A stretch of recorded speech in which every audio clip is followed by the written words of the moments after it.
큰 박수로 함께해 주시기 바랍니다.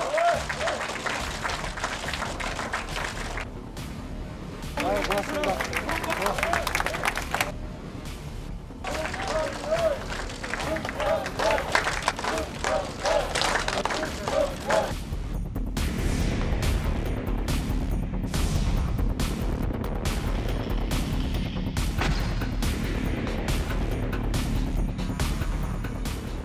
이번 대선은 뭐 여러 가지 이슈가 있겠지만 대장동 게이트의 몸통과 싸우는 소위 부패와의 전쟁입니다.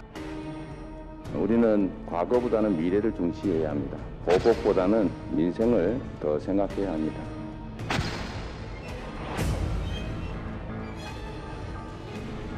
우리 윤석열 후보님께 제안을 하나 드리려고 합니다. 이 나라의 미래를 놓고 우리 국민들의 삶을 놓고 진지하게 논의할 1대1 회동을 제안 드립니다.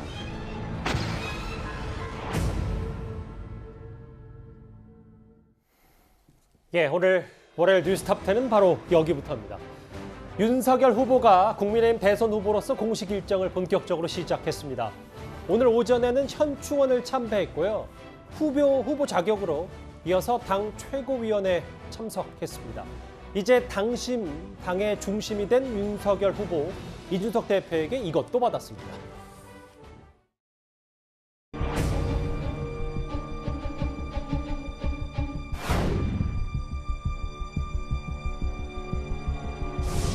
제가 정치에 뛰어든 지 이제 4달이 됐습니다. 그런 제가 과분하게도 제1야당의 대통령 후보가 됐습니다. 좋은 정치로 보답해드리겠습니다. 이 상징적 의미의 그것을 제가 전달할 수 있도록 하겠습니다. 고맙습니다. 그동안 이제 대선 본선을 준비해 오신 걸 보니까 이런 게 한 몇 박스 되는 것 같습니다. 고맙습니다. 집에 가서 열어보십시오.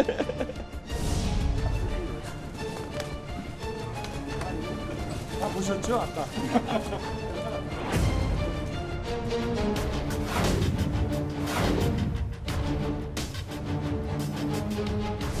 이번 대선은 대장동 게이트의 몸통과 싸우는 소위 부패와의 전쟁입니다. 대장동만이 아니고 드러난 것은 빙산의 일각입니다. 우리 당과 함께 이 선거대책 조직을 구성을 할 생각입니다.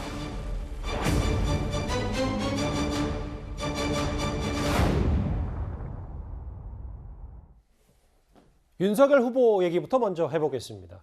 그러게요. 윤 후보 말처럼 입당한 지 얼마 되지도 않아서 당의 중심 제1야당의 대선 후보가 됐습니다.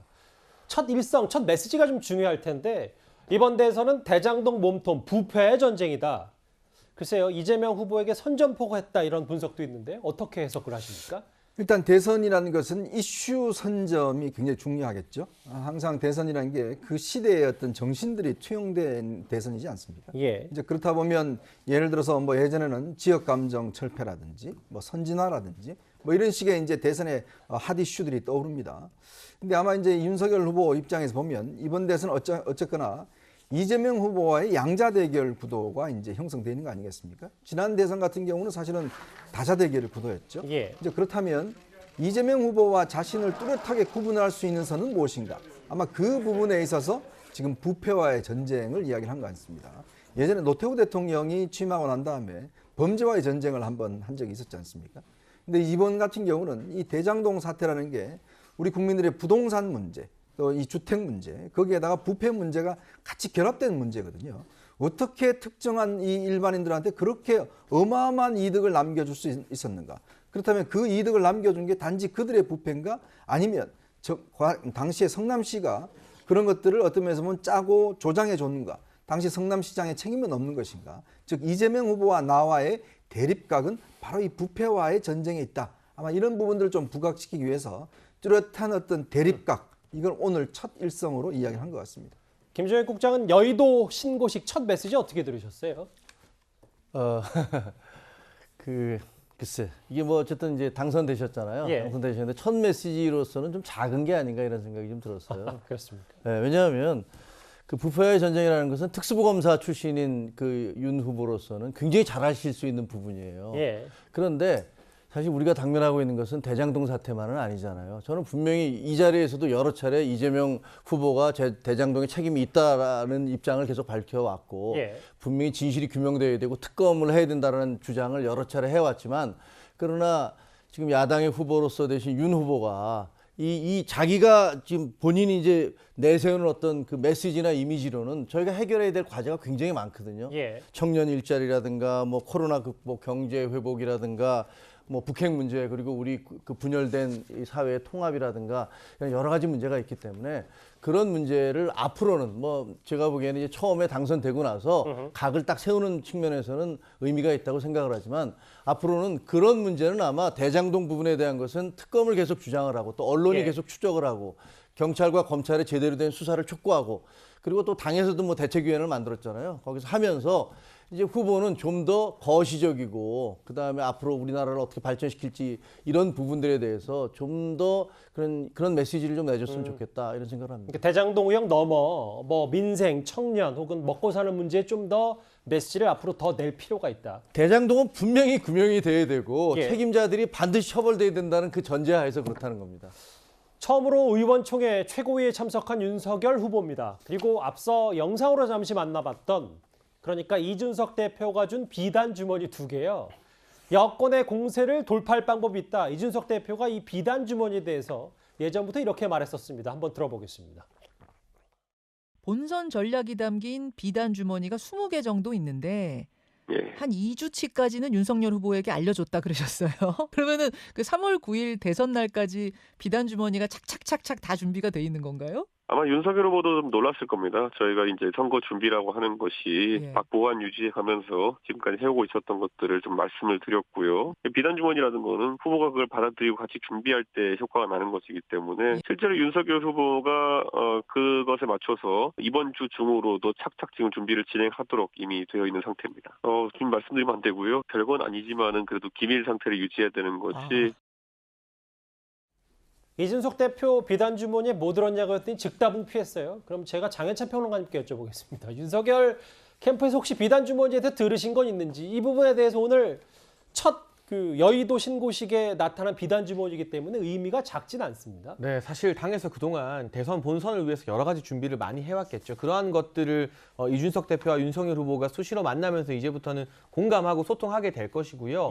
제가 생각했을 때 비단 주머니 하나하나에 뭐 어떤 아이템이 들어있느냐, 어떤 기획이 들어있느냐 이런 부분도 중요하겠지만 그 부분은 이제 본선 전략으로 이준석 대표의 말처럼 기밀에 붙이더라도 우선 윤석열 후보와 이준석 대표가 이렇게 만나서 비단 주머니를 주고받는 광경 자체가 또 하나의 비단 주머니일 수도 있다. 사실 이준석 대표를 지지하고 있는 많은 2030들이 이 장면을 보면서 이제 윤석열 후보와 이준석 대표, 그러니까 국민의힘이라는 정당이 사실 윤석열 대선 후보를 중심으로 하나가 되었구나라는 느낌을 받을 수 있기 때문에 이 자체가 하나의 비단 주머니가 될 수도 있다는 생각을 하고요. 이준석 대표가 그동안 언론 인터뷰나 또는 지난주에 있었던 이 오찬 이후에 이 기자분들의 질문을 대상으로 했던 대답 등을 보면 힌트들이 많이 나오고 있는데 다양한 형태의 청년들이나 대학생들을 윤석열 후보가 자주 만나고 그들과 소통하면서 이 대화와 질의응답의 어떤 접점의 폭을 대폭 늘리도록 하겠다. 그러면 자연스럽게 청년들 만나서 이야기 많이 듣고 답변하고 또 요즘 청년들은 윤석열 후보가 대답했을 때 그냥 듣고만 있는 게 아니라 저도 청년 행사 가보니까